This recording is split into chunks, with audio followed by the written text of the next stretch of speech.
father sat down for a chat with his 16-year-old son. The father's a good friend of mine and an excellent salesman, so he had a pad of paper and a pen with him, because it's always better if you can illustrate your point while you're making it. And while his son watched with interest, Jim drew a fairly good likeness of a goose. And behind the goose, he drew 3 eggs. And he said to his son, "Now, Jimmy, those are golden eggs. And that's the goose that lays the golden eggs. Now, if you had your choice of buying one or the other, which would you buy?" And his son said, "Why, I'd buy the goose, of course." "Of course you'd buy the goose," his father said. "You'd invest your money in the goose because it could go on laying those golden eggs for years." "Sure," his son said, "anyone would." "Yes," Jim went on, "anyone would if they were presented it in this way. But the fact of the matter is, son, that most people have the exact opportunity, and yet they invest in eggs instead of the goose." Now the boy was quite interested, and he asked his father what he meant, and his father said, "In this little quiz I've given you, the goose and the golden eggs are, of course, symbolic.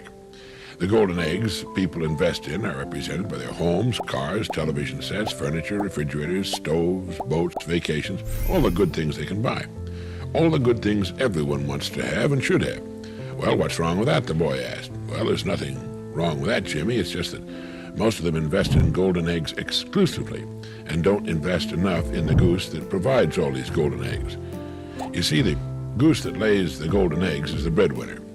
The more money invested in him, the more golden eggs he can provide.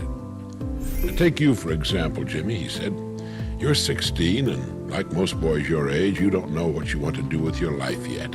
You're confused. You haven't really been giving your best to your schoolwork because you're not sure you'll need a lot of the subjects you're studying after you get out of school.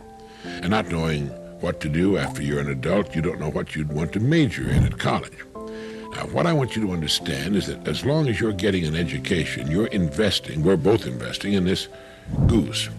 The more we invest here, the more golden eggs you'll be able to provide for yourself and your family someday. And if you're really smart, you'll never stop investing in the goose, even after college. Each year, you'll invest a percentage of your income in your continuing education. And each year, you'll find, well, that you're becoming more valuable as a person, able to provide still more and more of these golden eggs you and your family will want. Do you understand that, Jimmy?"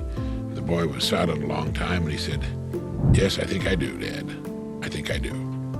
After my friend had had his little illustrated talk with his son, as he told me later, the boy looked at the illustration a long time, then he picked it up, folded it, put it in his pocket, and went off to do his homework.